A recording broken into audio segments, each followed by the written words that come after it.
Hello bachcho, let's see the question. Assume that the sun rotates about an axis through its center and perpendicular to the plane of rotation of the earth about the sun. The appearance of the sun from any one point on the earth is shown. Light belonging to a particular spectral line as received from the points A, B, C and D on the edge of the sun are analyzed. तो यहाँ पे जो earth rotate कर रही है, सन की जो position हमको गिवन है यहाँ पर, तो यहाँ पर हमको फाइंड आउट करना है कि इन 4 पॉइंट से जो लाइट आ रही है उनकी वेवलेंथ कैसी होगी, और हमको यही एनालाइज करना है यहाँ पर। तो अभी हम देखते हैं यहाँ पर कि जो पॉइंट ए और पॉइंट बी है, तो ये हमारा जो अर्थ है किस डायरेक्शन रोटेट कर रही है, ये रोटेट कर रही है एंटी क्लॉकवाइज रोटेट कर रही है। अब एंटी क्लॉकवाइज रोटेट कर रही है, तो जो सी पॉइंट है, सी पॉइंट हमारा किसकी तरफ आएगा, ये अर्थ की तरफ आएगा। ये डी पॉइंट कहाँ जाएगा, अवे फ्रॉम द अर्थ आएगा, तो ये आता है हमारा टूवर्ड्स अर्थ, और ये जाता है हमारा अवे फ्रॉम अर्थ।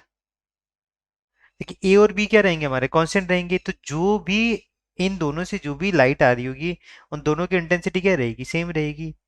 तो light from A and B will have same intensity, क्या रहेगी, उनकी सेम वेवलेंथ रहेगी। Same intensity means same wavelength. अब पॉइंट सी और डी की बात करते हैं। सी पॉइंट अगर अर्थ की तरफ आ रहा है, तो at C point, as C point move towards earth,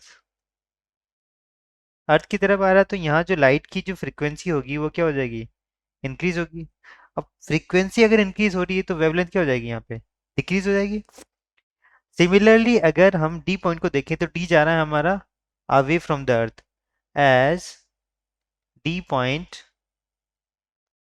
move away from earth, तो अर्थ से दूर जा रहा है, तो इसकी जो लाइट की जो फ्रीक्वेंसी होगी वो क्या होगी, डिक्रीज होगी। जब फ्रीक्वेंसी डिक्रीज होती है तो वेवलेंथ क्या हो जाती है हमारी, इंक्रीज हो जाती है, क्योंकि दोनों का इन्वर्स रिलेशन हो जाता है। तो डी की जो वेवलेंथ होगी वो ज़्यादा होगी in comparison to point C. तो यहाँ पे अगर ऑप्शन में देखें तो light from D has greater wavelength than light from C, तो एक ऑप्शन सी करेक्ट हो गया। और light from A and B has same wavelength as light from B, तो ए और बी से जो भी लाइट आ रही है उनकी इंटेंसिटी क्या, वेवलेंथ क्या है हमारी, सेम है। तो ऑप्शन डी भी क्या हो गया हमारा, करेक्ट हो गया। तो इसका जो करेक्ट आंसर होगा हमारा option number C, option D हमारा क्या होगा, करेक्ट आंसर होगा। I hope you understood it well. Best of luck.